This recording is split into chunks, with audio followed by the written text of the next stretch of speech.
Queridos amigos, ¿cómo están? Desde Urantia, Toronto, los saluda José Illescas, hoy día 15 de agosto de 2025.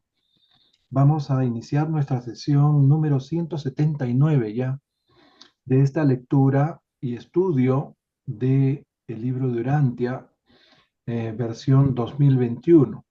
Pero como ustedes saben, para preparar estos documentos y traerles mis comentarios, yo reviso todas las versiones del libro de Urantia, comenzando por la versión original en inglés. Bien, estamos en el documento 102.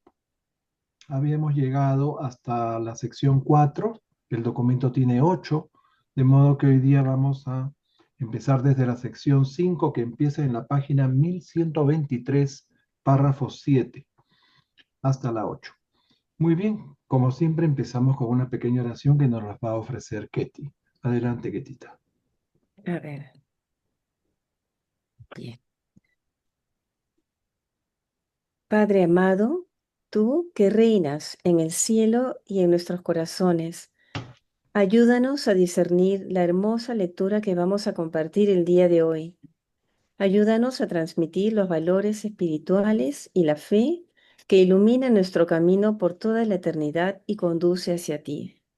Te rogamos que nos bendigas con sabiduría para reflejar en nosotros tu presencia, a fin de ayudar a despertar a nuestros hermanos y hacerlos encontrar el camino de la verdad. Te lo pedimos en nombre de Jesús, nuestro divino Padre y queridísimo hermano. Amén. Amén. Bien. Gracias, gracias, mi amor. Bien, vamos a compartir nuestro libro. Eh, no les había mandado la versión ilustrada de este documento porque quería agregarle algunas cositas, pero ahora ya lo tengo listo para enviárselos después de esta sesión. Ok, vamos a, creo, agrandar un poquitín. Oh, oh, ¿qué les parece? A ver, ustedes me dicen si se ve, se puede leer con claridad ahí. ¿Qué tal? Ahí estaría perfecto para mí, no sé, mis hermanos. Ujú, muy bien. Puede un poquito más, está bien.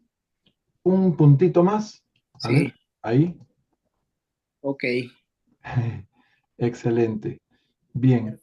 Perfecto. Como ustedes saben, vamos a ir al principio. Este documento se llama Los Fundamentos de la Fe Religiosa, ¿no? Bien, en la traducción del 93 está como los cimientos de la fe religiosa, ¿no? En inglés dice foundations. Foundation se traduce más comúnmente como cimiento, pero Ujú. también se puede considerar fundamentos, ¿no? Porque no estamos hablando de la construcción de una casa, sino de algo, ¿no? ¿Cuál es la palabra? Mm, más sublime, ¿no? O sea, están hablando de la fe religiosa. Bien, ya habíamos visto estas partes y así vamos a ver que algunos títulos están diferentes. Por ejemplo, haciendo un pequeño repaso de la sección 3, por ejemplo, acá dice el conocimiento, la sabiduría y la visión interior en esta traducción.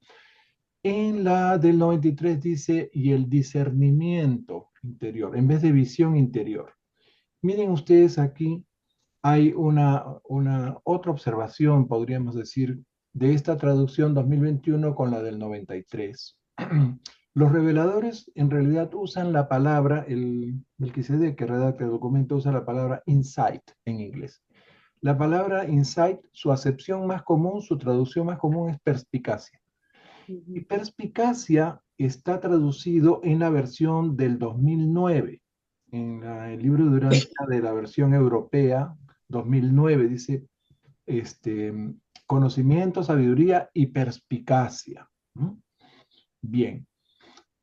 Pero también insight en inglés significa percepción, intuición, agudeza, significa también revelación y significa también conocimiento, ¿no? Y sus sinónimos son sentido común, entendimiento, discernimiento, ahí está la palabra que ellos escogieron, y apreciación. De modo que visión interior es una traducción quizás interpretativa, quizás un poco subjetiva, ¿no? Tengo que reconocer eso, porque no está dentro de los sinónimos ni de la, digamos, la traducción oficial, de acuerdo al diccionario, ¿no? Bueno, ustedes deciden con cuál se quedan. Bien. En esta sección vamos a hacer un pequeño repaso, ¿no? Nos precisan que el logro religioso superior depende de la intelectualidad y la educación de la persona. Bien, las personas poco cultas, ¿no? Por no decir ignorantes, ¿no? O intelectualmente deficientes, pueden tener fe y espiritualidad, pero carecen del principal canal de contacto filosófico con el conocimiento científico. Bien. Y es importante esto porque la revelación une la ciencia con la religión. Ahora, también nos dicen que el exceso de conocimiento, cuando una persona es demasiado culta, demasiado instruida, ¿no? Eso puede volverse en su contra, o sea, convertirse en un obstáculo limitante y embarazoso para esa persona, ¿no? Que siempre va a hablar en difícil y no se va a dejar entender y nadie le va a prestar atención. Bien, entonces la religión nos plantea aquí una paradoja, ¿no? La necesidad de hacer un uso eficaz del pensamiento y al mismo tiempo desestimar todo lo espiritual de ese pensamiento, o sea, hay que hacer un poco objetivo. Y después nos hablan de lo que se llama la especulación religiosa. Esto he podido resaltarlo un poquito. Bien. ¿Qué quieren decir con esto de la especulación religiosa? Si vemos el significado de lo que es especular, especular es estimar, suponer, conjeturar, inclusive opinar, ¿ok? Y en cuestiones de economía, especular significa hacer una inversión riesgosa para ver si uno gana, ¿no? Bien, entonces, eh, especular es hacerse una idea sin firme evidencia. En el desarrollo de teorías abstractas e ideas religiosas, eh, la especulación podría considerarse el desarrollo de teorías abstractas e ideas religiosas productos simplemente de la elaboración mental. O sea, hacerse una idea de Dios, de la fe y de la espiritualidad, ¿no? Sin mayor base, sino simplemente haciendo una conjetura. Bien, un ejemplo de especulación religiosa sería, por ejemplo, la teología de los llamados escolásticos, que eran los teólogos, los filósofos de la Edad Media, ¿no? Que trataban de aplicar la lógica aristotélica para explicar, para darle fundamento a los dogmas de la fe cristiana, de la fe religiosa. Y también se metían en discusiones absurdas, por ejemplo, cuál es el sexo de los ángeles, eso, y se la pasaban discutiendo eso. Bien. Más adelante nos dicen que es inevitable la especulación religiosa, no se puede evitar y siempre es perjudicial, ¿ok? Porque lleva a conclusiones falsas. Entonces, la ausencia de conexión entre lo material y lo espiritual son la causa de esas paradojas en la religión, ¿no? Como la especulación religiosa. Sin embargo, al final nos dice que cuando nosotros conozcamos la mota morontial, esa filosofía superior que conoceremos en los mundos mansión, ahí desaparecen todas las dudas, desaparece todo lo que es especulación religiosa y vamos a poder tener una percepción de unidad perfecta. Bien, básicamente estos son los párrafos de esa sección anterior. Esa sección también habla de las emociones humanas, del ego, ¿no? Ahí va. Esas emociones conducen a actos egoístas, obviamente, mientras que las motivaciones espirituales de la percepción religiosa, del discernimiento, digámosle, conducen a actos altruistas y actos de servicio desinteresado, ¿no? Bien, y así, este párrafo, esta sección creo que era bastante larga. En los siguientes párrafos hay una serie de enunciados muy importantes en donde se contrasta la ciencia, la religión y la filosofía, junto con la revelación. A ver, tal vez se comprendan mejor ¿Dónde está eso? Ya.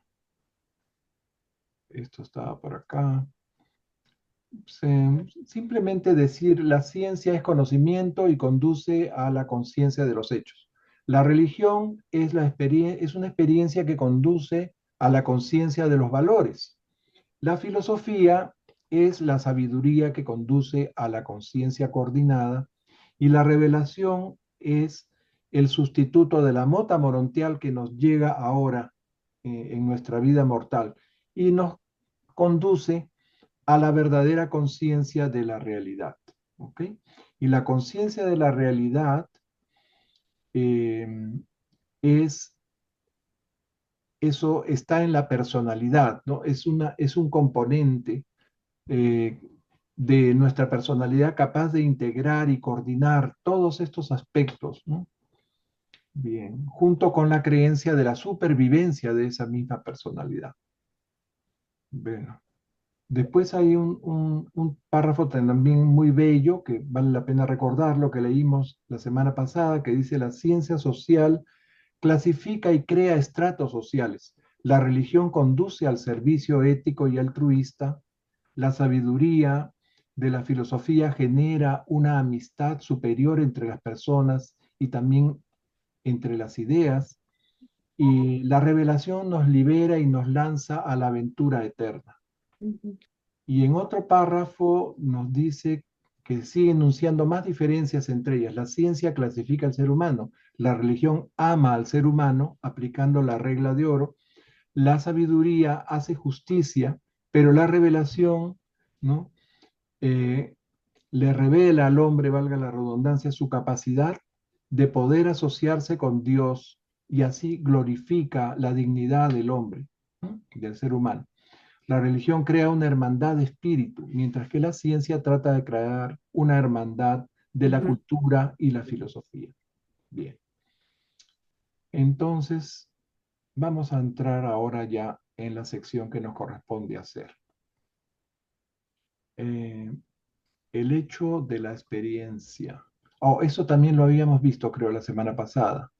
¿Qué podríamos destacar acá cuando preguntan qué es la experiencia humana? ¿No? Se cuestiona el revelador. Es simplemente cualquier interacción de nuestro yo activo e inquieto, ¿no? E inquisitivo con la realidad exterior. Y a continuación nos define la cantidad o masa experiencial, su velocidad de movimiento y lo que representa cada experiencia en particular, cada hecho experimentado, ¿no? Este hecho de la experiencia es el tema central de esta sección del documento y nos dice que se encuentra en nuestra conciencia, pero también en la mente y la espiritualidad de otras personas. ¿Mm?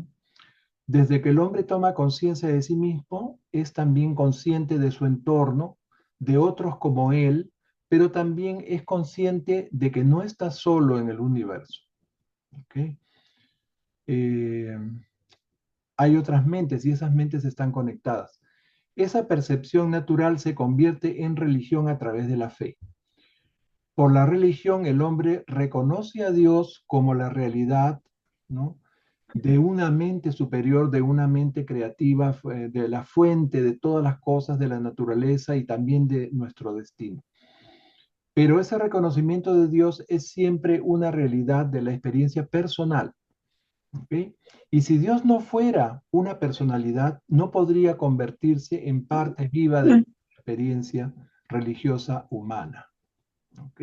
Creo que eso es lo más importante de destacar en esta sección 4. Ahora sí entramos a la sección 5. ¿No lees, Ketty, el primer párrafo?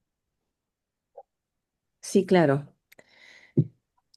Aunque establecer el hecho de creer no equivale a establecer el hecho de aquello en lo que se cree, la progresión evolutiva de las formas simples de vida hasta el estatus de personalidad demuestra, en cualquier caso, el hecho de la existencia inicial del potencial de personalidad. Y en los universos del tiempo, lo potencial siempre tiene supremacía sobre lo actual. En el cosmos, en evolución, lo potencial es lo que ha de ser. Y lo que ha de ser es el despliegue de los mandatos intencionales de la deidad. Ok, bien, el hecho de la creencia no equivale al hecho de lo que se cree. Bien, parece un juego de palabras. Pero la progresión evolutiva desde la vida simple hasta el estado de ser personal, o sea, de ser una persona racional, sí demuestra el potencial de la personalidad. ¿Ok?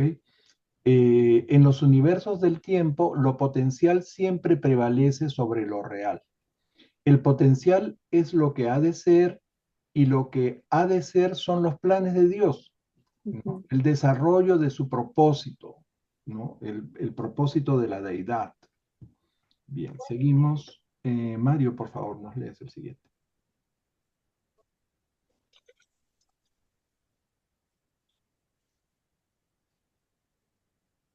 ¿Lo ves bien, Mario? Sí, sí. ¿Nos indicás, por favor, si tú eres tan amable, cómo es Aquí, que leemos entre esta todos? misma Perdón. supremacía, dice. Sí. Si nos decís cómo leemos, quiénes continúan después de mí, así ya estamos Ah, listos.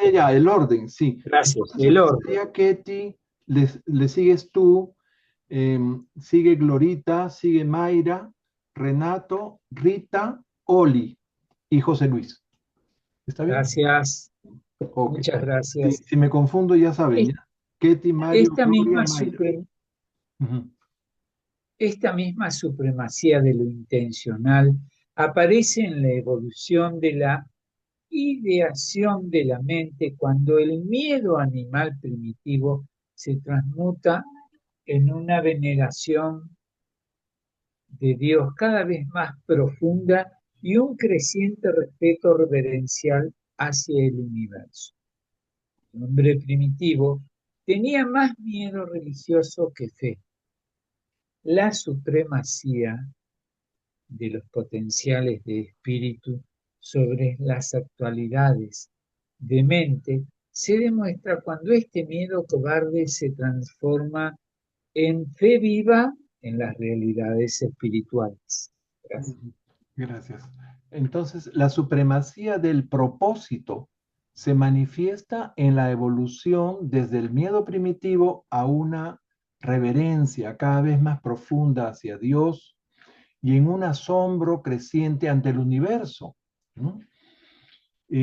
La moral humana puede reconocer los valores, pero solo la religión puede conservarlos, exaltarlos y espiritualizarlos. Seguimos. Eh, Le tocaría a Gloria. Podéis interpretar en términos psicológicos la religión evolutiva, pero no la religión de origen espiritual experimentada de forma personal. La moralidad humana puede reconocer valores, pero solo la religión puede y espiritualizar esos valores. Con todo, la religión es algo más que moralidad hecha emoción. La religión es a la moralidad lo que el amor al deber, lo que la filiación a la servidumbre, lo que la esencia a la sustancia. La moralidad pone de manifiesto a un controlador todopoderoso, una deidad a quien servir. La religión pone de manifiesto a un Padre que es todo amor, un Dios a quien amar y adorar. Y esto se debe, una vez más, a que la potencialidad espiritual de la religión se impone sobre la actualidad del deber de la moralidad evolutiva. Bien, entonces aquí termina esta sección reafirmando lo que es la potencialidad y la actualidad, ¿no? Em, la religión es a la moralidad, esto vale la pena remarcarlo, lo que el amor es al deber, la filiación a la servidumbre y la esencia a la sustancia. La moralidad revela a un controlador todopoderoso. La religión revela a un padre amoroso. un Dios que debe ser amado y adorado, justamente porque la religión tiene la supremacía de la potencialidad espiritual sobre la moral en evolución, ¿ok? Se dan cuenta cómo la moral lleva a un Dios controlador, a un Dios poderoso, ¿no? Que podríamos temer, pero la religión lleva a un Padre al cual podemos amar, ¿m? Y adorar, por supuesto. Ok, pasamos a la sección 6. Aquí lo han traducido como la certeza de la fe religiosa. En otras traducciones dice la certidumbre de la fe religiosa. Y por eso han observado esta traducción. Yo no sé, me parecen cosas que es cuestión de gusto, ¿no? Certeza y certidumbre a mí me suenan exactamente igual. Bien, Mayra. La certeza de la fe religiosa. La eliminación del miedo religioso por la filosofía y el progreso continuo de la ciencia contribuyen considerablemente a la caída de los falsos dioses y, aunque la desaparición de esas deidades hechas por el hombre pueda nublar momentáneamente la visión espiritual, acaba destruyendo la ignorancia y la superstición que durante tanto tiempo oscurecieron al Dios vivo de amor eterno. La relación entre la criatura y el Creador es una experiencia viva, una fe religiosa dinámica que no está sujeta a ninguna definición precisa. Aislar una parte de la vida y llamarla religión es desintegrar la vida y desfigurar la religión. Y precisamente por eso el Dios de adoración exige lealtad total o nada. Continúa el pequeño párrafo que sigue.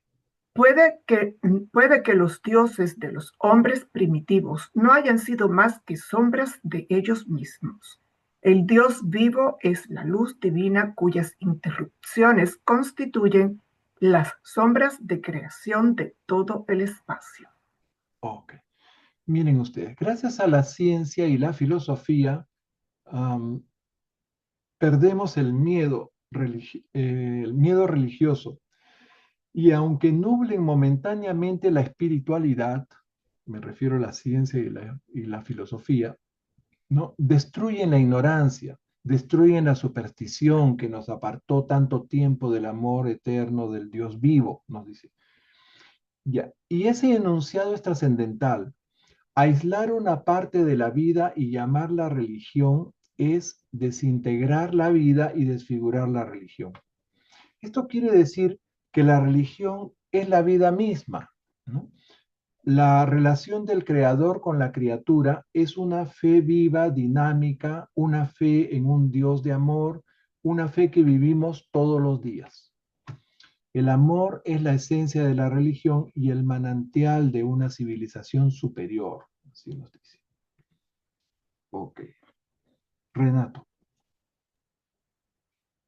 La persona religiosa versada en filosofía tiene fe en un Dios personal de salvación personal, en algo más que una realidad, un valor, un nivel de logro, un proceso ensalzado, una transmutación, lo último del espacio-tiempo, una idealización de la personalización de la energía. La entidad de la gravedad, una proyección humana idealización del yo. El empuje hacia arriba de la naturaleza, la inclinación de la bondad, el impulso hacia adelante de la evolución o hipótesis sublime. La persona religiosa tiene fe en un Dios de amor. El amor es la esencia de la religión y la fuente inagotable de la civilización superior. Ok. Bueno, la persona religiosa de logro, dice, de un logro filosófico, o sea, una persona que vive profundamente su fe, ¿no? Tiene fe en un Dios personal y de salvación personal. Es un nivel de logro superior a una realidad, es un valor, un proceso exaltado, una transmutación, dicen ahí, la supremacía del espacio-tiempo. Es la personalización de la energía, ¿no? De la energía a la idealización del yo, la inclinación a la bondad, el impulso hacia adelante de la evolución. Bien. Todas estas son cosas muy filosóficas, ¿no? Bueno, estoy tratando de decirlas con mis palabras para ver si un poco se comprenden un poco mejor. Bien, porque por más que se quiera traducir bien, siempre hay una, digamos, cierta dificultad para captar la idea. A ver, ¿qué más nos dicen acá? Rita, por favor, léete los dos siguientes párrafos.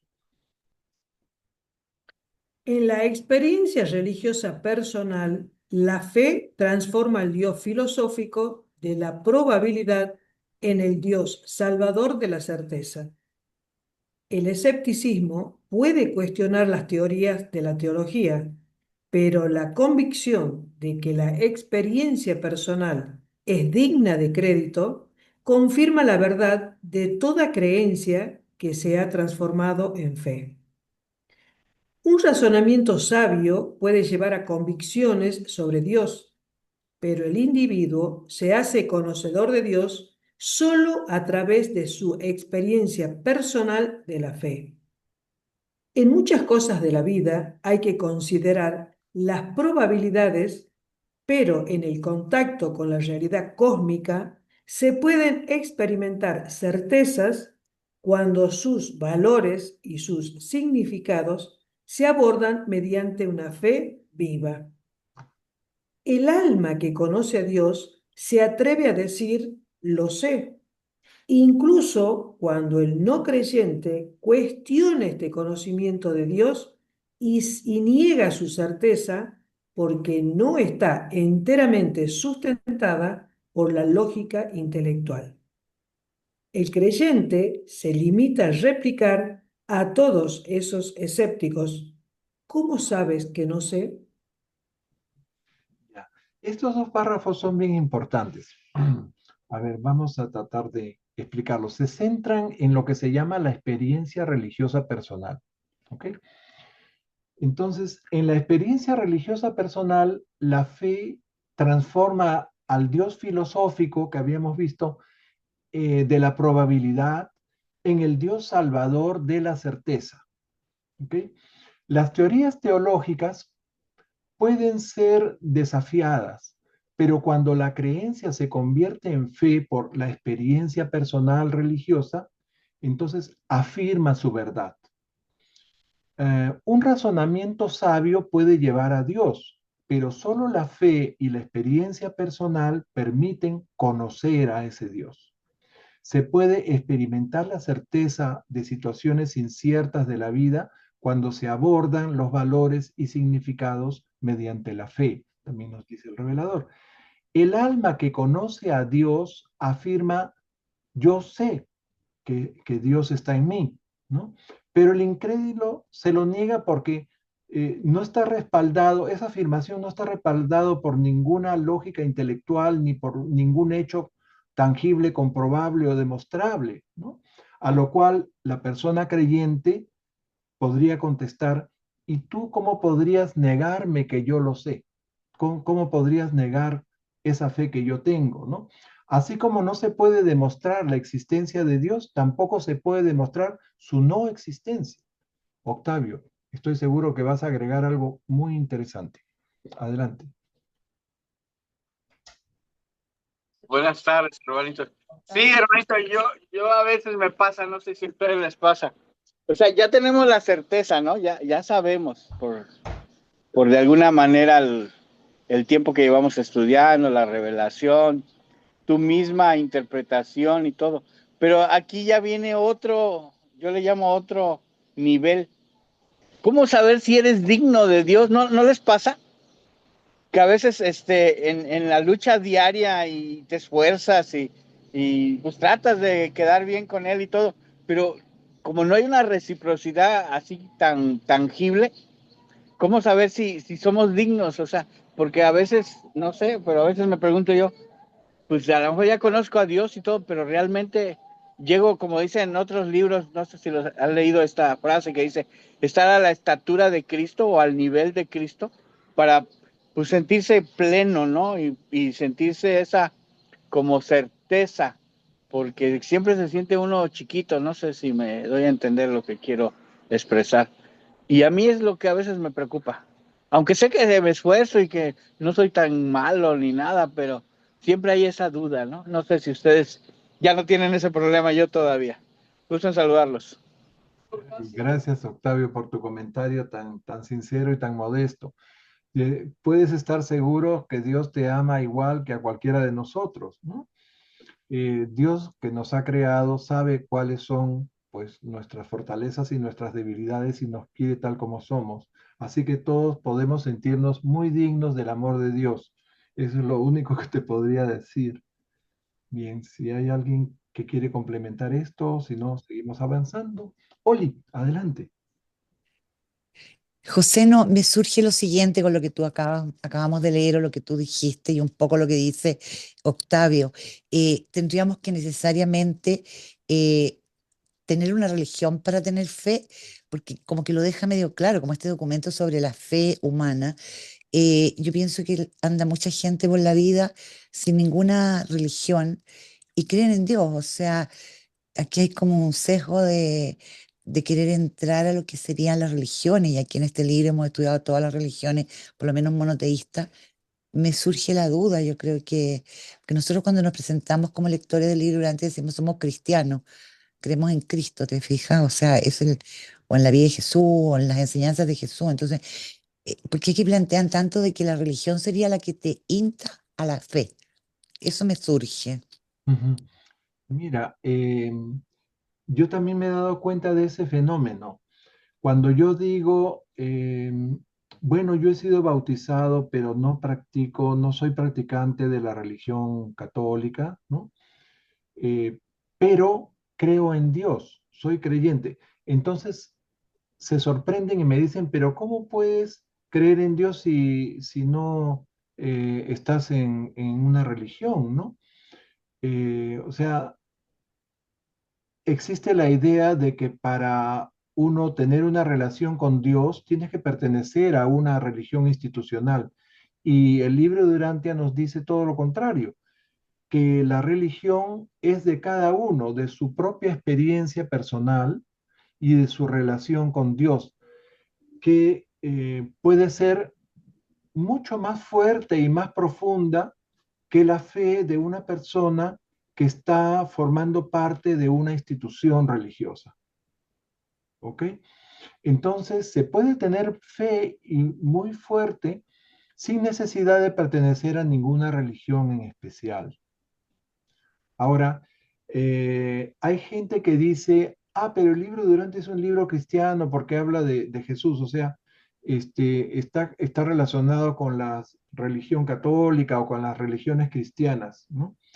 Miren, en la charla que hice el día lunes, los reveladores no tenían pensado incluir la parte de Jesús. Cuando entregaron las 3 primeras partes del libro, ahí iba a quedar la revelación. No iban a mencionar la vida y enseñanzas de Jesús.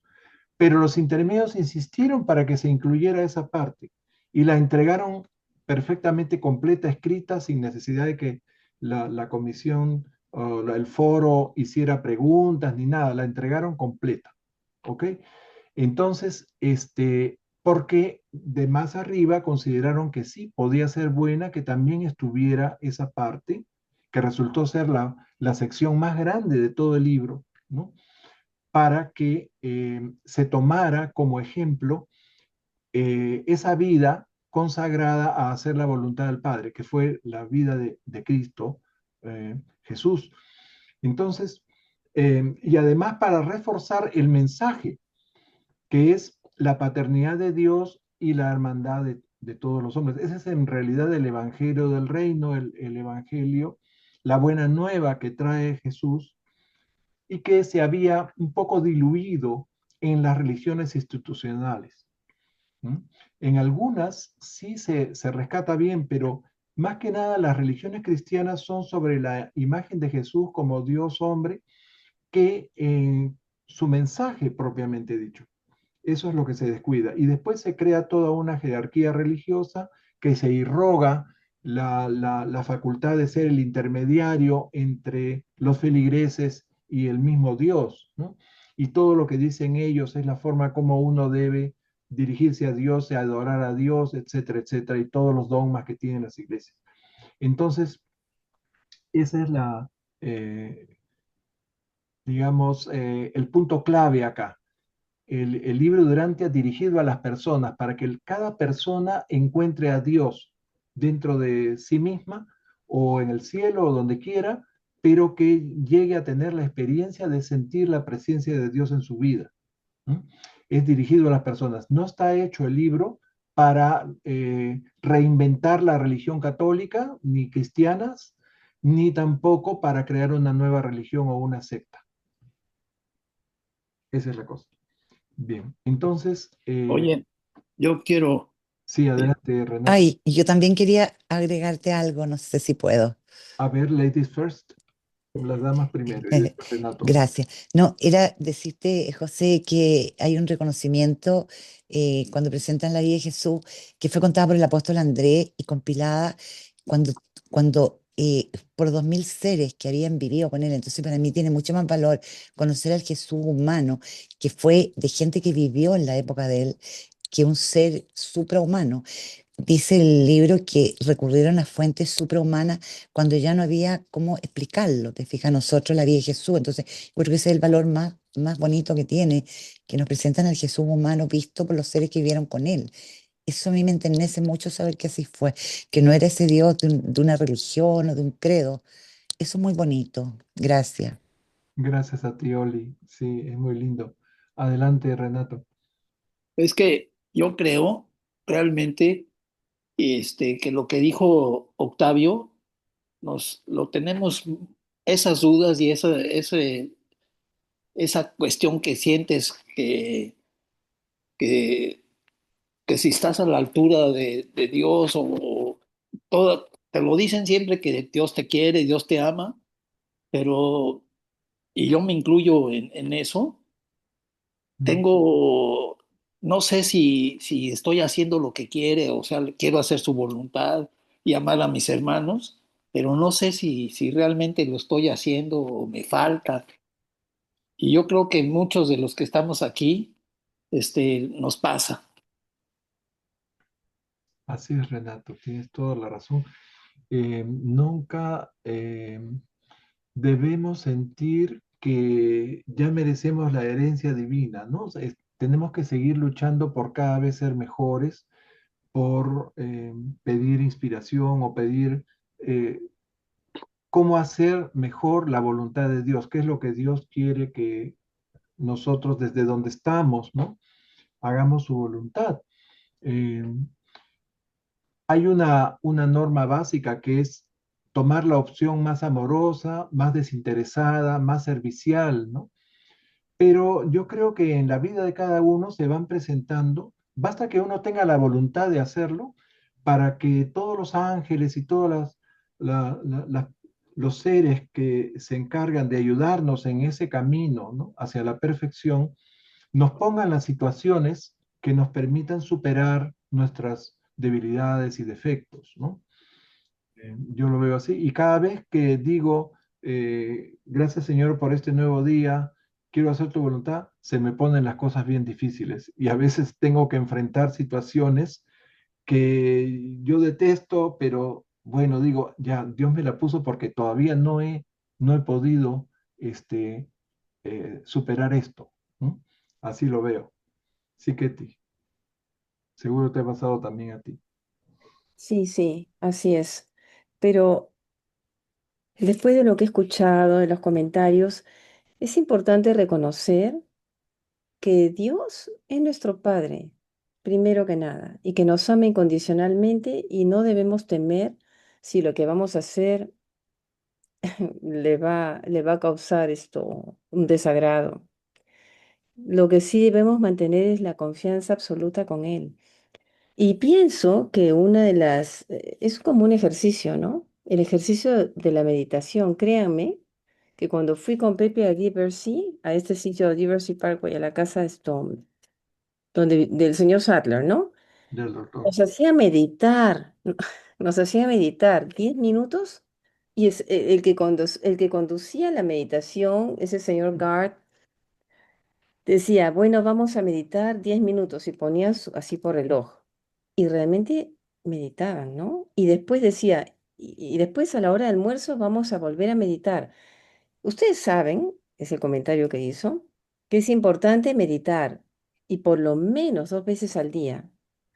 Y si ustedes meditan una vez al día, bueno, pues, uy, y yo no sabía dónde meterme, porque realmente sí, pues me sonreí, ¿no? Pero eso de meditar es básico. Aunque sea una vez al día, ¿no? Hay que encontrar un momento de soledad para hablar con él. Y yo pienso que van a sentir más contacto con Dios. Me parece que es un buen ejercicio. Yo los aconsejo. Ujú. Sí, gracias. Gracias, Ketty. Me has hecho acordar eso. Sí. Era muy bonito. Habían esas horas que le decían de adoración, ¿no? En realidad eran 20 minutos. Y sonaba una campana, como esas campanas tibetanas, ¡pum! Y seguía sonando y no dejaba de sonar. Por lo menos un minuto sonaba la campana y ahí empezaba la meditación. Y a pesar de que la casa quedaba en una esquina de una calle bien transitada, donde pasan autos, camiones, ambulancias, qué sé yo, dentro de la casa había un silencio total. Es increíble eso, no sé cómo, qué buen aislamiento de ruido tenía la casa, que no se escuchaba nada, ningún ruido de la calle, se veían pasar los autos, ¿no? Y no había ruido. Y nos pasábamos esos 20 minutos así en silencio.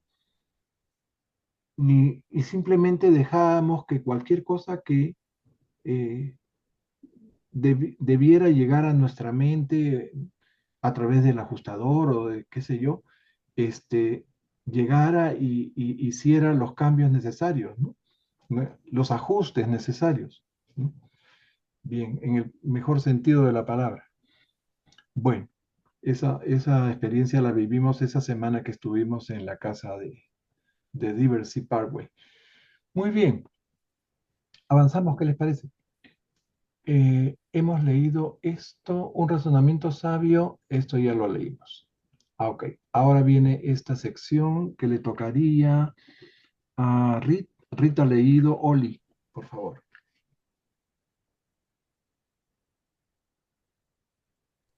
Perdón, aunque la razón puede siempre cuestionar la fe puede complementar siempre tanto a la razón como a la lógica. La razón crea la probabilidad que la fe puede transformar en certeza moral, incluso en experiencia espiritual. Dios es la primera verdad y el último hecho. Por eso toda verdad se origina en Él y todos los hechos existen en relación con Él. Dios es la verdad absoluta. Se puede conocer a Dios como verdad, pero para comprender, para explicar a Dios hay que explorar el hecho del universo de universos. El vasto abismo existente entre la experiencia de la verdad de Dios y la ignorancia del hecho de Dios solo se puede salvar mediante la fe viva. La razón por sí sola no puede armonizar la verdad infinita con el hecho universal. Bien, este párrafo creo que se entiende perfectamente, ¿no? Ok, seguimos. José Luis, sí, ¿le querías agregar algo, Oli? No, pensé que tenía que seguir Ah, leyendo, está bien. La creencia, sí. la creencia puede mostrarse incapaz de resistir a la duda y soportar el miedo, pero la fe triunfa siempre sobre la duda porque la fe es viva y positiva a la vez. Lo positivo tiene siempre ventajas sobre lo negativo, la verdad sobre el error, la experiencia sobre la teoría, las realidades espirituales sobre los hechos aislados del tiempo y el espacio. La prueba convincente de esta certeza espiritual son los frutos sociales del espíritu que los creyentes, esas personas con fe, producen como resultado de su experiencia espiritual auténtica. Dijo Jesús, Si amáis a vosotros semejantes como yo os he amado, todos los hombres sabrán que sois mis discípulos. Ok. Listo. Ok, acá falta todavía este párrafo. Ah, Pepe, perdón, dime. lo que he leído, José Luis, sobre diciendo lo positivo tiene siempre ventajas sobre lo negativo. En realidad te lo está diciendo ahí todo, porque hay quienes piensan que las fuerzas negativas son iguales, ¿no? A las positivas, ¿no? La dualidad, ¿te acuerdas? Creo Ajá, que ajá. esto, No son equivalentes. no, pues no. Zaratustra, ¿cómo es? Zoroastro, ¿no es cierto? ¿Te acuerdas la dualidad? Hablaba de la dualidad, que todo era igual. Ujú. Bueno, ya, solo era un comentario nada más, pero acá está Y bien claro. Si dice lo positivo, claro, tiene siempre ventajas sobre lo negativo. Es sí, interesante. todos estos son Ujú. conceptos de la filosofía de Aristóteles. Bueno, la razón sola no puede lograr la armonía entre la verdad infinita y el hecho universal. La fe viva es lo único que salva el enorme abismo entre la ignorancia de la realidad de Dios, o sea, no querer reconocer la existencia de Dios, y la experiencia de la verdad de Dios, o sea, vivir nuestra experiencia personal de descubrir a Dios. Dios es la primera verdad y el último hecho. Toda verdad viene de Él y todo hecho existe en relación a Él. La fe siempre triunfa sobre la duda y el miedo. Lo positivo es superior a lo negativo, la verdad es superior al error, la experiencia es superior a la teoría, las realidades espirituales son superiores a los hechos aislados del tiempo y el espacio. Los frutos sociales del espíritu son la mejor evidencia, la evidencia más convincente, dice, de la experiencia espiritual genuina de una persona.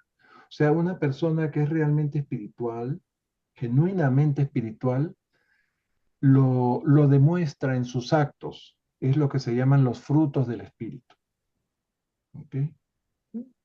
Y de esa forma se corrobora esa presencia espiritual y ese nivel eh, de espiritualidad de la persona a través de sus frutos. Inclusive Jesús, esa frase conocida de Jesús, por sus frutos los conoceréis, ¿no? Bien, lees el siguiente, por favor. A ver, para la ciencia, Dios es una posibilidad. Para la psicología, algo deseable. Para la filosofía, una probabilidad. Para la religión, una certeza. Una actualidad de la experiencia religiosa. La razón exige que una filosofía que no puede encontrar al Dios de la probabilidad sea muy respetuosa con esa fe religiosa que puede encontrar y encuentra al Dios de la certidumbre. Tampoco debería la ciencia descartar la experiencia religiosa tachándola de crédula, al menos mientras siga aferrándose a la suposición de que las dotaciones intelectuales y filosóficas del hombre emergieron de inteligencias cada vez menores, cuanto más se retrocede en el tiempo hasta remontarse a su origen en una vida primitiva carente de todo pensamiento y de todo sentimiento. Bien, este párrafo es bien importante también. Ujú. Bien, Dios Sí. es una realidad de la experiencia religiosa personal. Bien, la razón impone que una filosofía que no pueda encontrar a Dios, al Dios de la probabilidad, sea respetuosa con la fe religiosa del que sí lo ha encontrado. ¿Ok? O sea, esto lo impone la razón de un filósofo ético, digamos, ¿no? De la misma forma, dice, la ciencia debería respetar la fe del creyente mientras persista en la suposición de que su inteligencia y sus dotes intelectuales surgieron de mentes inferiores, de los animales, o inclusive de formas primitivas de vida, desprovistas de todo pensamiento y sentimiento, nos dice acá, ¿no? O sea, ¿cómo la ciencia puede creer que la mente humana superior pudo venir, pudo venir de mentes tan inferiores sin que hubiera un plan, un proceso evolutivo dirigido, ¿no? Porque si uno ve cualquier cosa que evoluciona por sí sola, tiende a deteriorarse, no a mejorarse, ¿no? Todo lo que vemos, toda la materia tiende a lo inferior, no tiende a lo superior. Bueno, entonces por eso la ciencia debería reflexionar en ese hecho, ¿no? ¿Por qué creer de esa forma? ¿Por qué creer que la evolución ha sido ascendente sin ningún plan, ¿no? Sin ningún control para que eso fuera así y no lo contrario? Bien. Mario, por favor, léenos el siguiente. Los hechos de la evolución no se deben contraponer a la verdad de que la experiencia espiritual de la vida religiosa del mortal conocedor de Dios es una certeza real. Los hombres inteligentes deberían dejar de razonar como niños e intentar utilizar la lógica consecuente del adulto. La lógica que tolera que el concepto de la verdad coexista con la observación de los hechos. El materialismo científico va a la quiebra cuando, antes de cada fenómeno recurrente del universo, se empeña en saldar sus objeciones corrientes contabilizando lo reconocidamente superior dentro de lo reconocidamente inferior. La coherencia exige el reconocimiento de las actividades de un creador intencional. Gracias. Sí, los hechos de la evolución no deben oponerse a la certeza espiritual del hombre que conoce a Dios. Hay que pensar como adultos, nos dice, ¿no? Y reconocer que los hechos de una evolución ascendente son consistentes con los planes de un creador con propósito, ¿no? Lo superior no puede venir de lo inferior sin una programación y un control, ¿no? Minucioso de ese ascenso, ¿no? O sea, lo común, lo normal es que de lo superior se pase a lo inferior, pero no lo contrario, sin que haya un plan. Seguimos, Glory. La evolución orgánica es un hecho. La evolución intencional o progresiva es una verdad que da coherencia a los fenómenos. Por otra parte, contradictorios de los logros siempre ascendentes de la evolución. Cuanto más progrese un científico en la ciencia que ha elegido, más abandonará las teorías del hecho materialista en favor de la verdad cósmica del predominio de la mente suprema. El materialismo resta valor a la vida humana. El Evangelio de Jesús enaltece sobremanera y exalta celestialmente a todos los mortales. La existencia mortal debe ser percibida como la experiencia fascinante y misteriosa de hacer realidad el encuentro de la mano humana tendida hacia arriba con la mano divina y salvadora tendida hacia abajo. Miren ustedes. Entonces aquí reafirma todo eso. La evolución orgánica en realidad es un hecho científico, ¿no? La evolución con sentido y propósito progresivo es una verdad que hace consistente todos los fenómenos. Cuando más progrese un científico en su ciencia, más irá abandonando las teorías materialistas a favor de la verdad cósmica de una mente suprema, de una mente directora, regente de todo. El materialismo devalúa la vida humana, nos dice. El Evangelio de Jesús exalta y engrandece a todo mortal. Debemos visualizar nuestra existencia como un encuentro sublime y fascinante entre Dios, que desciende hacia nosotros, y nosotros que vamos en camino de ascenso hacia Él. Esto es muy bonito. Ok, pasamos a la séptima sección del documento, que está traducida como la certidumbre de lo divino. En otras traducciones está como la certeza de lo divino. Bien. La certidumbre de lo divino. Sí, Puesto que el Padre universal existe por sí mismo, también se explica por sí mismo. Vive realmente en todo mortal racional. No podéis estar seguros sobre Dios a menos que lo conozcáis. La filiación es la única experiencia que da la certeza a la paternidad. El universo está cambiando en todas partes. Un universo cambiante es un universo dependiente. Una creación así no puede ser ni final ni absoluta. Un universo finito depende totalmente del último y del absoluto. El universo y Dios no son idénticos. Uno es la causa, el otro el efecto. La causa es absoluta, infinita, eterna e inalterable. El efecto es espacio-temporal, trascendental, pero siempre creciente y cambiante. Ya está. A ver. El Padre Universal se explica por sí mismo, porque es autoexistente, ¿no? Aunque viva en cada mortal racional, no podemos estar seguros de él si no vivimos la experiencia de la filiación con Dios, nos dice acá. Bien. Nuevamente la experiencia personal. Si el universo está en constante cambio, significa que es dependiente, que no es absoluto. Por lo tanto, no puede ser Dios, tiene el universo, al no ser absoluto, tiene que haber sido creado por un ser absoluto. ¿Mm?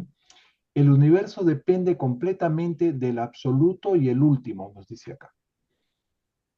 Dios es el único hecho autocausado en el universo. Él es el secreto del orden, del plan y del propósito de toda la creación. El universo está regulado y estabilizado por leyes inmutables y absolutas, pues están dadas por el Dios absoluto. La realidad de Dios y su ley son inmutables. La relación de Dios con el universo es una revelación relativa, siempre adaptable y en evolución. O sea, a nivel de universo central, todo es perfecto y absoluto, pero en los universos del tiempo y el espacio, ¿no? Dios se expresa de forma relativa, con ciertos grados de perfección, de imperfección, y con imperfección relativa también. Eso está en el prólogo del libro de Durante. Seguimos, Renato.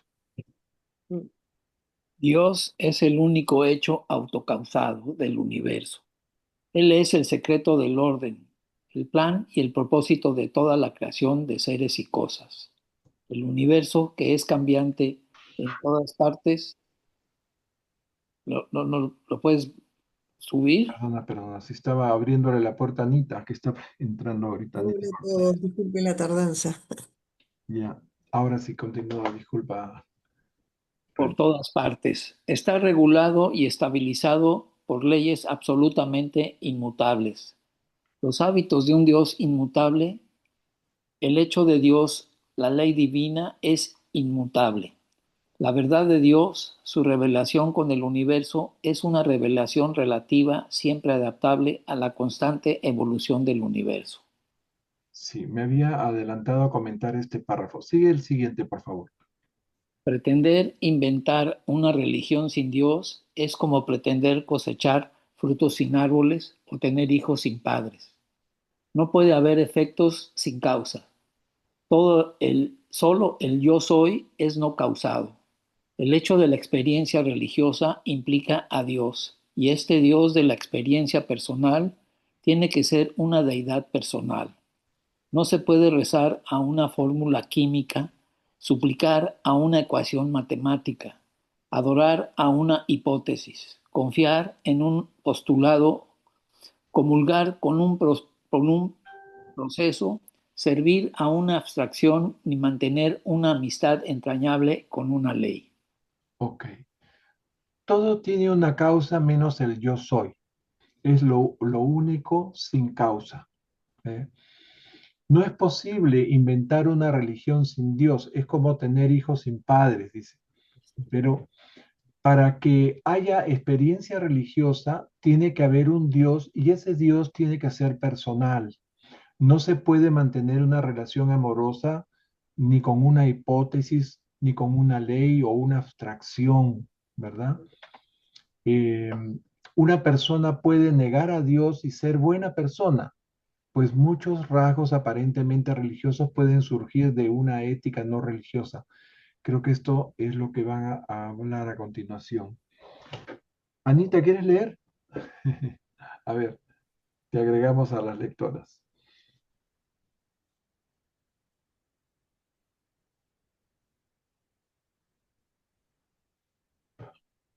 Ha leído Renato. A ver, vamos a seguir el orden.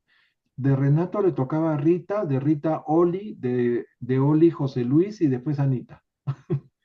Ok, Anita. Gracias. Entonces continúa Rita. Es verdad que muchos rasgos aparentemente religiosos pueden surgir de raíces no religiosas. El hombre puede negar a Dios intelectualmente y ser moralmente bueno, leal, filial, honrado e incluso idealista.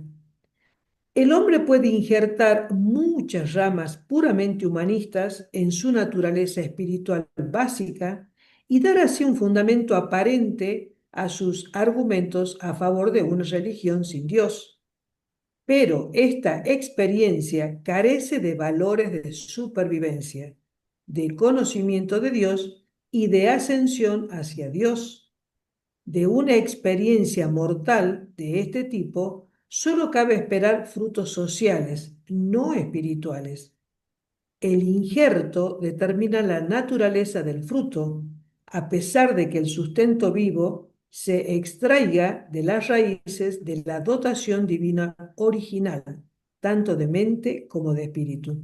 Y acá te hago una consulta, Pepe. ¿Qué pasa con los budistas? Los Que son budistas. llenos de compasión y sin, o sea, yo digo, si bien es cierto, ellos no dicen que creen en un Dios, pero si vos te pones a leer bastante del budismo, digamos, o varios artículos del budismo, es como que ellos tienen cierta adoración, cierto respeto, digamos, a todos sus Budas, digamos, ¿entendés? Que se les fueron presentando. Como ellos creen en la reencarnación, pero digo yo, ¿y qué pasa en ese caso? Porque no coincide con lo que dice este párrafo. ¿Entendés? De decir, yo considero que los budistas, a pesar de que no creen en Dios, son seres totalmente leales, honrados, Buenas personas. digamos, son buenas personas y sobre todo trabajan muchísimo la compasión. Sí. Entonces me queda ahí eso dando vuelta, ¿entendés qué pasa con ellos con respecto a esto que acabamos de leer? Así es. La semana pasada surgió esta misma pregunta, creo que la hizo Ketty. Dijo, ¿qué pasa con esas personas que son buenas personas, que son muy éticas y serviciales, pero niegan la existencia de Dios? O sea, son agnósticas, no les consta, no quieren aceptar que hay Dios, ¿no? O sea, ¿por qué? En este párrafo se explica, ¿no? Una persona negando a Dios puede ser buena persona, ¿no? Pues muchos rasgos aparentemente religiosos pueden surgir de una ética no religiosa. Esa persona puede ser honesta, puede ser leal, puede ser filial e incluso idealista, o sea, puede tener sus ideales. El humanismo ateo carece de valores de supervivencia, nos dice acá el revelador. O sea que así como está la persona, si no reconoce la existencia de Dios, no sobreviviría a la muerte, aunque haya sido buena persona. O sea, no conoce a Dios y no puede ascender hacia Dios si no ha incorporado a Dios en su vida, por lo menos con un ápice de fe. Su experiencia mortal producirá frutos sociales, pero no espirituales, a pesar de que el sustento vital proviene de las raíces de la dotación divina de mente y espíritu. O sea, esa persona tiene todo para creer en Dios, pero si niega a Dios, entonces, por más buena que haya sido, no va a tener opción de supervivencia y de vida eterna, porque no va a tener un ideal de ascenso para seguir. Entonces, la vez pasada yo contesté, pero no había leído este párrafo y yo pensé que esa persona que ha hecho buenas obras de corazón y de forma desinteresada, tiene alma, tiene un alma rica en experiencias de valor eterno, trascendente y por lo tanto debería tener una oportunidad después de la muerte y decirle, mira, has resucitado, estás en esta nueva vida, en la vida morontial, estás en un cielo, en el primer cielo, que sería el primer mundo mansión, ¿no? Sigues pensando que no hay Dios. Entonces, en ese momento quizá la persona diga, sí, ahora sí creo, porque lo estoy viendo, ¿no? Entonces, yo pienso que esas personas éticas, esas personas buenas que hacen obras, digamos, desinteresadas y hacen gran servicio, deberían tener esa segunda oportunidad Esa después de la muerte, posibilidad, claro. ¿no? ¿No les parece? Bueno, yo lo pensé así, lo Sí, contesté. yo también creo que puede ser así. Yo Pero este también. párrafo es bastante drástico, ¿no? Porque dice no tiene opción de supervivencia. Sí, Octavio, ¿qué querías agregar? No era yo, Ah, este, perdón, tú. porque yo digo Sí, que no, porque lo que ahorita leímos está para que siga a la vida que hay después de esta, pero creo que la misericordia infinita de Dios Mm. es el que entra ahí, porque no puede él con esa, no dejar pasar a ellos, no los pueden, creo yo. yo creo también eso. Yo me inclino a creer de esa forma. Sí, Octavio.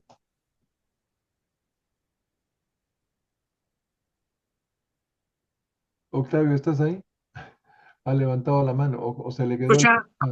¿O Ketty? Sí, A Ok. ver, Fíjense, yo quiero compartirles algo que a mí me pasaba y que siento que ya no me pasa mucho con el libro de Urantia, pero existe esta condición, no sé si ustedes lo han sentido o tienen la gran suerte que son etapas que nunca han padecido. Lo que le llaman algunos escritores, lo que le dicen el exilio interior o el grito espiritual del alma despierta. Dicen que es un proceso, sí, que cuando uno ya no se siente parte de este mundo, pero aún todavía no perteneces al otro. Estamos hablando del crecimiento espiritual, ¿no? Porque todavía está uno aquí viviendo como un ser material, pero ya despertaste espiritualmente, ya tienes el conocimiento. Dice, se vive un exilio interior. Lo que a veces se siente es que no eres único. Muchos hijos de la luz, muchos que han despertado la verdad, pasan por eso. Algunos incluso se alejan de todo y se callan. Otros gritan desde su alma. Y este grito es una reacción auténtica, aunque suene reclamo. Dios no se ofende por eso, al contrario, escucha más claro cuando sus hijos claman desde la verdad de su corazón. O sea, es una etapa que a veces vive uno que dice, bueno, yo ya estoy con Dios, ¿qué más quiero, no?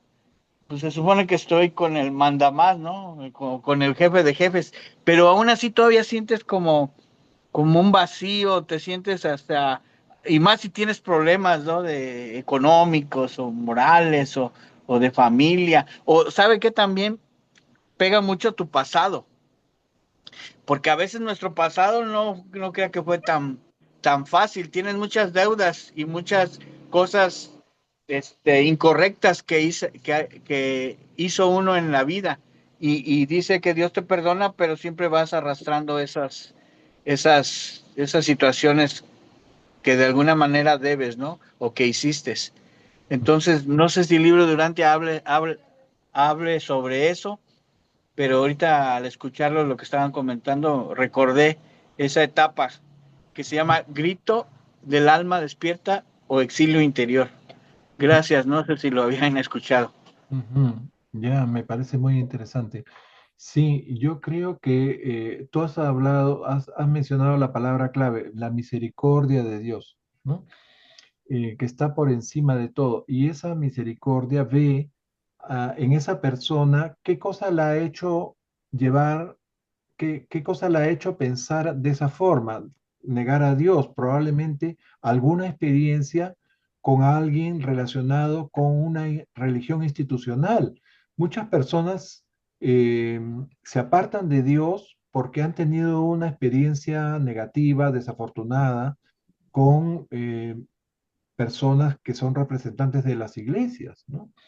Entonces, se han alejado de la iglesia y al alejarse de la iglesia piensan que ya no quieren saber nada con Dios, pero estamos reafirmando la idea de que no es necesario pertenecer a una iglesia para establecer una relación directa con Dios, sin intermediarios. Así, sí que ti, ¿qué querías agregar? Acá estoy. Ya. Es solamente para... mm, estaba pensando, ¿no? Y esto se va a dar definitivamente.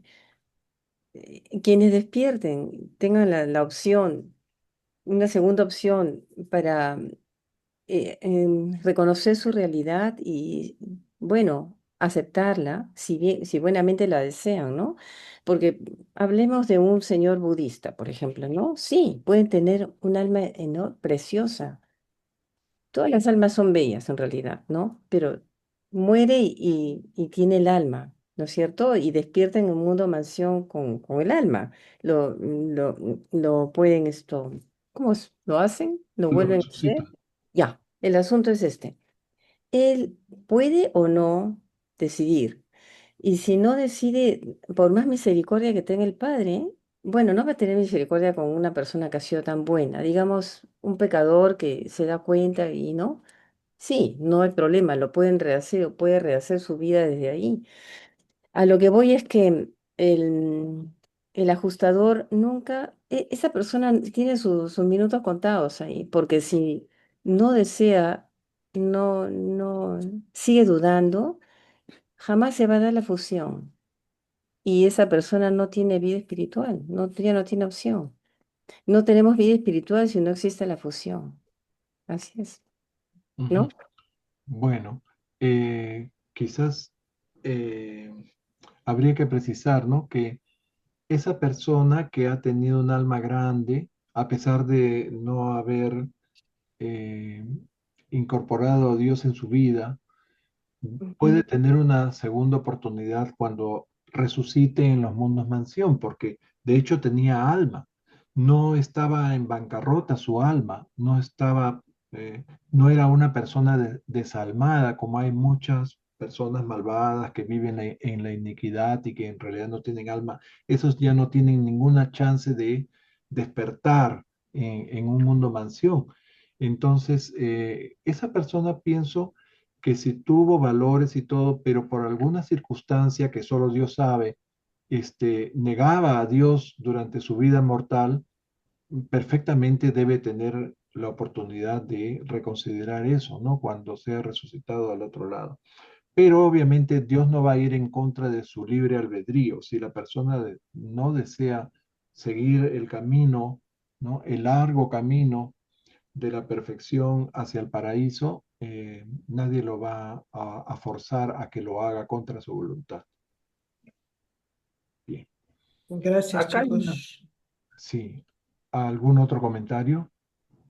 no, estaba viendo, porque muy lindos los comentarios que dijeron los hermanos, En la página 48 del documento 3 de la revelación, bueno, yo ahora tengo acá la 93, dice, es a causa de las limitaciones de la visión humana, es debido a vuestro entendimiento restringido y a vuestra comprensión finita que equivocáis los motivos de Dios, pervertís su propósito.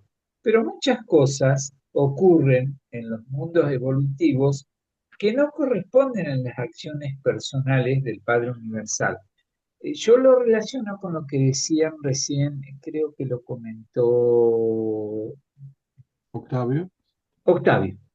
Octavio, con esto de las experiencias, sí hay muchos de nosotros de que no juzgamos, pero comprendo a veces que hasta nos mal juzgamos, y en esto de que lo que estuvimos hablando en párrafos anteriores, la intención de hacer la voluntad, tú lo dijiste, me levanto con ganas de hacer la voluntad del Padre y como que las cosas se trabaran.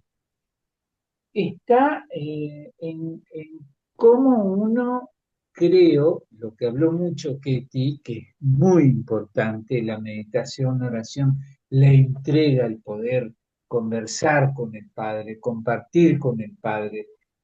Mi voluntad es esta, tengo deseos de esto. Si es tu voluntad, que se haga. Y si no, Padre, guíame vos para yo lograr estos objetivos. Hay un párrafo que yo lo leo y lo reitero mucho de acá. Cada hijo creado puede decir en verdad, Él conoce el camino que tomo y cuando me hayáis puesto a prueba, saldré como el oro. Bueno, eso a mí siempre me ha emocionado porque esto de salir como el oro, es como que el Padre te saca lo más granado de vos en cada exploración, en cada experiencia, en cada intención que tenemos en hacer su voluntad, porque como no la conocemos, real y sinceramente vamos como que al tanteo, como un niño cuando recién comienza a caminar, viste, que da un paso disperso, se cae, se vuelve a levantar, y así vamos aprendiendo a hacer la voluntad del Padre. Es mi entendimiento personal, ¿no? Pero muy lindo los temas que se han tocado ahora y yo los asocio mucho con este documento, el número 3 que habla de... Uy, se me cayeron los lentes. El documento número 3 es uno de los primeros, los atributos de Dios. Vos sé que siempre lo repaso ese documento porque tiene cosas, cuando hablamos esto de la religión, lo repaso constantemente porque me refuerza los conceptos que todos dan aquí con respecto a la experiencia de la religión. Bueno, gracias. Gracias a ti por tus comentarios, Mario. Adelante, Gloria. Los dos siguientes. Y aquí estoy. El distintivo. El distintivo intelectual, sí. El distintivo intelectual de la religión es la certeza. Su característica filosófica es la coherencia. Sus frutos sociales son el amor y el servicio. Continúa. La persona que conoce a Dios no es ciega a las dificultades, ni insensible a los obstáculos que se imponen en el camino de encontrar a Dios dentro del laberinto de la superstición, de la tradición y de las tendencias materialistas de los tiempos modernos. Ha afrontado todos estos impedimentos y ha triunfado sobre ellos. Los ha superado con fe viva y ha alcanzado las alturas de la experiencia espiritual a pesar de ellos. Pero hay muchas otras personas que, aun estando interiormente convencidas de la realidad de Dios, temen reivindicar su certeza ante el gran número de objetores que acumulan hábilmente argumentos contrarios y multiplican las dificultades de creer en Dios. No se requiere un gran intelecto para señalar defectos, hacer preguntas o poner objeciones. En cambio, responder a esas preguntas y resolver esas dificultades exige brillantez mental. La certeza de la fe es el mejor procedimiento para afrontar todas estas discrepancias superficiales. Gracias. Estos dos parrafitos son bien importantes. Bien, nos dice primero que la religión es un sello, tiene un sello intelectual que es la certeza, tiene coherencia filosófica, sus frutos sociales son el amor y el servicio. Las tendencias materialistas de los tiempos modernos, la tradición y la superstición son obstáculos que impiden encontrar a Dios. El creyente los ha superado, pero evita afirmar sus sentimientos religiosos para no enfrentar las astutas objeciones de los no creyentes. ¿Ok? No sé si les ha pasado. Los ateos no necesitan mucha profundidad intelectual para sus objeciones contra la realidad de Dios, pero un creyente sí necesita, sí requiere de una mente brillante y sabiduría para refutarlas. ¿Mm? La certeza de la fe es la mejor técnica para lidiar con ellos, nos dice. Bien, o sea, es fácil criticar, pero cuando nos toca demostrar o tratar de defender nuestra fe, necesitamos ser tener sabiduría, ¿no? Para responder y también sin ofender o también sin tratar de sentirnos superior a la otra persona. A ver, Si la ciencia, la filosofía o la sociología se atrevieran a dogmatizar contra los profetas de la verdadera religión, las personas conocedoras de Dios deberían responder a este dogmatismo injustificado con un dogmatismo más alto de miras, la certeza de su experiencia espiritual personal. Sé lo que he experimentado porque soy hijo del yo soy. Si la experiencia personal de una persona de fe es cuestionada por un dogma, ese hijo nacido del Padre, experimentable por la fe, puede replicar con el dogma incuestionable de su filiación real con el Padre universal. y a ver, sí. Después vienen estos tres últimos, ya. Ok, vamos a comentar este que acabas de leer, en donde nos dice que si la ciencia, la filosofía o la sociología se atreven a ser dogmáticos con un creyente conocedor de Dios, él deberá responder con el dogma incuestionable de su filiación con Dios. Solo una realidad absoluta podría ser dogmática.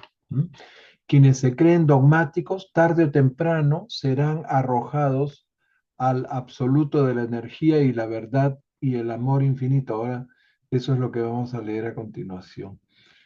Le tocaría a Renato. Pero ya.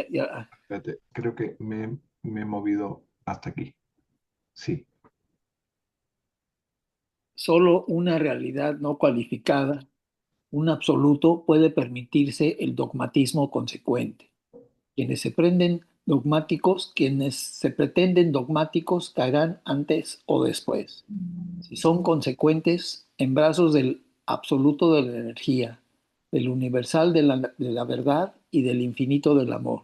Sí. Si los planteamientos no religiosos de la realidad cósmica se atreven a cuestionar la certeza de la fe, alegando su carácter no probado, la persona que vive experiencias del espíritu puede alegar con el mismo dogmatismo que los hechos de la ciencia y las creencias de la filosofía tampoco están probados, porque son igualmente experiencias de la conciencia del científico o del filósofo. Y este es el último. De Dios, la más ineludible de todas las presencias, el más real de todos los hechos, la más viva de todas las verdades, el más amoroso de todos los amigos y el más divino de todos los valores. Tenemos derecho a estar más seguros que de todas las experiencias del universo. Sí. Entonces, estos últimos párrafos nos dicen que si los enfoques no religiosos de la realidad cósmica pretenden cuestionar la certeza de la fe, basándose en que no es comprobable, ¿no? Entonces también podríamos cuestionar los dogmas de los hechos científicos y también los filosóficos, que tampoco son comprobables, ¿no? Esos dogmas son igualmente experiencias de la conciencia del científico o del filósofo, y tenemos el derecho de considerar la experiencia de Dios como la más segura del universo. Dios es el más ineludible de todas las presencias, el más real de todos los hechos, la más viva de todas las verdades, el más amigo de todos los amigos y el más divino de todos los valores. Así que, dogma contra dogma. Seguimos. Rita, entramos a la última. Las pruebas de la religión. La mejor prueba de la realidad y la eficacia de la religión consiste en el hecho de la experiencia humana.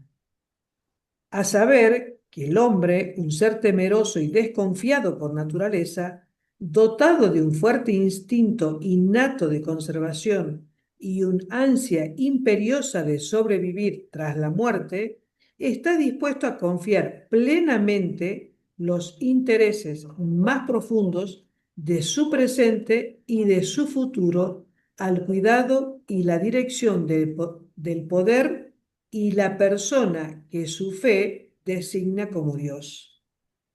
Esta es la única verdad central de toda religión.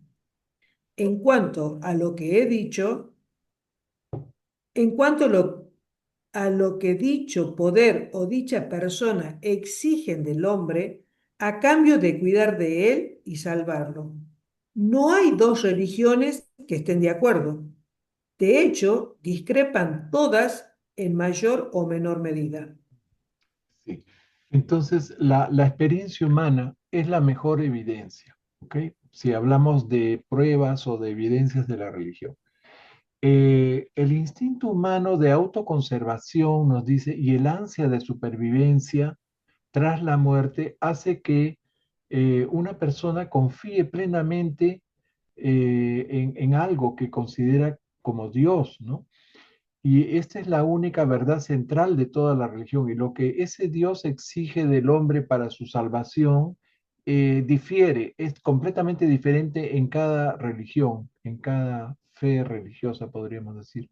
O sea, y ninguna está de acuerdo con la otra y todas discrepan entre sí sobre cómo hacer para agradar a Dios o ganarse el favor de Dios. Bien, seguimos. Oli. El mejor criterio para valorar el estatus de una religión en la escala evolutiva son sus juicios morales y sus normas éticas. Cuando más alto sea el nivel de cualquier religión, más alentará el progreso de la moralidad social y la cultura ética, y se verá a su vez alentada por esta mejora constante. No se puede juzgar una religión por el estatus de su civilización concomitante, sino a la inversa. Se debe valorar más bien la naturaleza real de una civilización por la nobleza y pureza de su religión. Muchos de los maestros religiosos más notables del mundo han sido prácticamente analfabetos. No se necesita la sabiduría del mundo para profesar una fe salvadora de las religiones eternas. ¿Qué Bien. tal? Sí, remarcamos los 3 puntos claves acá. Acá nos dicen que no debemos juzgar la religión por el estatus de la civilización que la acompaña. Es mejor estimar la verdadera naturaleza de una civilización por la pureza, la nobleza de su religión. Y en tercer lugar, la sabiduría del mundo no es necesaria para ejercitar la fe salvadora, ¿no? O sea, no hay que ser erudito ni nada por el estilo. Seguimos, José Luis, los dos siguientes. La diferencia entre las religiones de las diversas épocas depende enteramente de las distintas formas que tiene el hombre de comprender la realidad y de reconocer los valores morales, las relaciones éticas y las realidades del espíritu. La ética es el espejo social o racial externo que refleja fielmente el progreso, por lo demás no observable, de los desarrollos espirituales y religiosos internos. El hombre ha identificado siempre a Dios con lo mejor que conocía con sus ideas más profundas y sus más altos ideales, incluso la religión histórica, ha creado siempre sus conceptos de Dios a partir de los valores más altos reconocidos en su tiempo. Toda criatura inteligente da el nombre de Dios a lo mejor, lo más alto que conoce. Sí, o sea, las religiones han ido variando en cada época, ¿no?, de la historia, de acuerdo con la comprensión que tenían las personas de la realidad de su época, ¿no? Y los valores morales, las relaciones éticas, ¿no? Han ido cambiando de acuerdo a esas realidades espirituales. Y toda criatura inteligente, nos dice, da el nombre a Dios, eh, el, eh, considera como Dios, podríamos decir, a lo mejor y más elevado que conoce. El hombre siempre ha pensado en Dios como lo más elevado, lo de mayor valor. La religión siempre se ha sentido con la autoridad para criticar la civilización y el progreso evolutivo de acuerdo con sus propios estándares éticos y morales. También dice. Ok, le tocaría a Anita. Ahora sí, Andy. Los dos siguientes, por favor. Desde el punto de vista de la razón y de la expresión intelectual, la religión se ha atrevido siempre a criticar la civilización y el progreso evolutivo, y los ha juzgado según sus propios criterios de cultura ética y progreso moral. La religión personal precede a la evolución de la moralidad humana. En cambio, la religión institucional ha ido lamentable e invariablemente a la saga de la lenta evolución de los usos y costumbres de las razas humanas. La religión organizada se ha caracterizado siempre por un conservadurismo atrasado. Por regla general, los profetas han conducido a los pueblos hacia el desarrollo religioso y los teólogos lo han frenado. La religión, al ser una experiencia personal e interna, nunca puede anticiparse mucho a la evolución intelectual de las razas. Sí. Ok. Entonces, vamos a ver en estos últimos párrafos que nos dicen que la religión institucional ha sido siempre conservadora, ¿no? Y los profetas han sido los guías del desarrollo religioso, mientras que los teólogos han sido el freno del desarrollo religioso, ¿no? Que la religión, al ser una experiencia personal, depende también del desarrollo de las razas, bueno, de los pueblos, podríamos decir, ¿no? Eh, y a continuación, bueno, viene este último párrafo que se lo damos a Ketty. Perdón, Claro. Octavio quería comentar algo acá. Adelante, Octavio, antes de leer el último párrafo del documento. Solo una pregunta para usted, hermano. ¿Cree que todavía existan profetas? Mm, ¿Y bueno, cómo te haces profeta? ¿O cómo explicarle? ¿Quién puede decir que, no sé, en un pueblo, no sé, me imagino que ya en la ciudad es muy difícil, ¿no? Y con la revelación, pues no sé. Pero vamos a suponer en Brasil, en la selva o en un lugar apartado. ujú. ¿Cómo te haces profeta? ¿O quién da la autoridad para que seas profeta? ¿O es algo que tú te nombras? ¿Cómo lo entiende usted? Yo a veces me he hecho esa pregunta. En el caso de los judíos, pues me imagino que era un llamado interior, ¿no? Porque pues era un pueblo que iba a ser designado para mostrar las enseñanzas de Dios, ¿no? Pero pues lo rechazó. Pero en la actualidad, ¿cómo se puede entender eso? Ujú. ¿Todavía operará? Bien, hay dos significados para la palabra profeta. Eh, el primero es que es la persona que eh, tiene un contacto o una comunicación directa con Dios y que esa la anuncia a la humanidad, ¿no? Y la otra es que es una persona capaz de predecir el futuro, capaz de profetizar, de decir lo que va a suceder, ¿no? Bien, yo creo que ya no existen esos profetas de acuerdo a esa definición ortodoxa de lo que es un profeta, ¿no?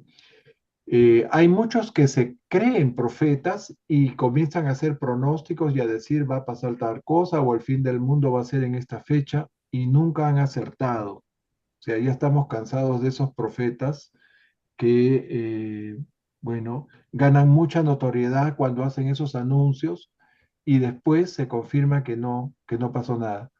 Entonces, pero yo sí creo que hay personas que pueden estar inspiradas, ya sea porque han recibido una revelación personal. Ustedes saben que aparte de las revelaciones epocales, existen las revelaciones personales, ¿no? Esa persona, lo peor que puede decir es que eso que está anunciando es que se lo ha inspirado Dios, ¿no? Justo los invito a que vean la charla del día lunes, en donde explico eso, la diferencia en lo que es una revelación epocal y lo que es una revelación personal, ¿no? Cuando uno recibe algo y que al final va a resultar en un bien para toda la humanidad, ¿no? Y lo dice inclusive sin querer, lo mejor que puede hacer es decir que es algo propio, una idea propia, no que Dios lo ha inspirado para decir eso, porque eso, yo creo que devalúa a la persona. La persona, si se declara ser un portavoz de la palabra de Dios, ¿no? Simplemente se convierte en un instrumento. Pero si esa persona dice, yo digo esto por una convicción propia, y esa convicción ha sido producto de una inspiración de, a través de la revelación personal, eso es mejor. Y así la persona es humilde y al mismo tiempo está dando un mensaje venido de lo alto. Entonces, yo creo que ese tipo de personas sí existe. Si quieres llamarles profetas, ¿no? Bueno, puedes llamarlos así, pero yo diría que deben considerarse como personas que traen un mensaje, generalmente un mensaje de amor, Entonces, de fraternidad, y que han sido inspirados para decirlo. Sí, entonces no será mejor que te puedas convertir en profeta por lo que enseñas de alguna manera y lo que las personas lo reciben, su sentir es lo que lo hace de algún modo que vaya ganando esa autoridad moral, ¿no? Y tal vez con el tiempo se convierta en esa guía, ¿no? Pues en ese profeta, ¿no? Pero no es que tú te nombres, sino que los demás se sienten como tal por las enseñanzas que muestras, ¿no? Y por lo que va creciendo esa como espiritualidad en el grupo. Sí, Pudiera ser de abajo hacia arriba, no de arriba hacia abajo, ¿no? así es, Octavio. Si uno lee en la Biblia, los profetas pudieron predecir varias cosas, ¿no? Por ejemplo, la venida de Jesús, ¿no? Pero seguramente ellos lo decían sin saber realmente que estaban haciendo una profecía, ¿no? Bueno, leemos el último párrafo, Ketty, por favor. Bien. Acá que Por termine. otra parte, la religión nunca se ve enaltecida por el recurso a lo que se ha dado en llamar milagroso. La búsqueda de milagros es un retroceso a los orígenes de las primitivas religiones mágicas. La verdadera religión no tiene nada que ver con supuestos milagros, y la religión revelada no presenta nunca milagros como prueba de autoridad. La religión está siempre arraigada y cimentada en la experiencia personal, y vuestra religión más alta, la vida de Jesús, fue precisamente una experiencia personal de este tipo. El hombre, el hombre mortal, que busca a Dios y lo encuentra plenamente durante una corta vida en la carne, mientras que en esa misma experiencia humana aparece Dios, que busca al hombre y lo encuentra, para la plena satisfacción del alma perfecta, de supremacía infinita. He aquí la más alta religión revelada hasta ahora en el universo de Nevadón, la vida terrenal de Jesús de Nazaret. Sí, y ahí Hermoso, termina nuestro documento. Miren, hermoso. entonces la religión verdadera nada tiene que ver con supuestos milagros, ¿no? La religión revelada nunca lo señala como una prueba de autoridad, nos dice el Melquisedec. La experiencia personal es la base, ¿no? El hombre mortal buscando a Dios en su corta vida. Y en esa misma experiencia humana apareció Dios buscando al hombre. O sea, vino Jesús de Nazaret, que es la más alta expresión de la religión revelada en la tierra. Muy bien, así termina este documento que tiene una profunda filosofía y, bueno, algunos párrafos un poco difíciles de comprender, pero creo que hemos sacado un buen provecho de ella. Y después viene un documento más de religión, que es ya la experiencia personal, y ahí termina estos documentos de religión para volver a rescatar algunas cosas que están en el prólogo. ¿Mm? Bien, hasta aquí llegamos por hoy. Muchas gracias a todos por su presencia y participación. Dios, Dios les bendiga a todos. Chao, Dios Gracias les gracias. a bendiga. Dios. Chao. Miércoles. Muchas Dios. bendiciones para todos. Ya les mando el Gracias. resumen. Buena semana. Adiós, adiós amigos. Chao. Bye bye.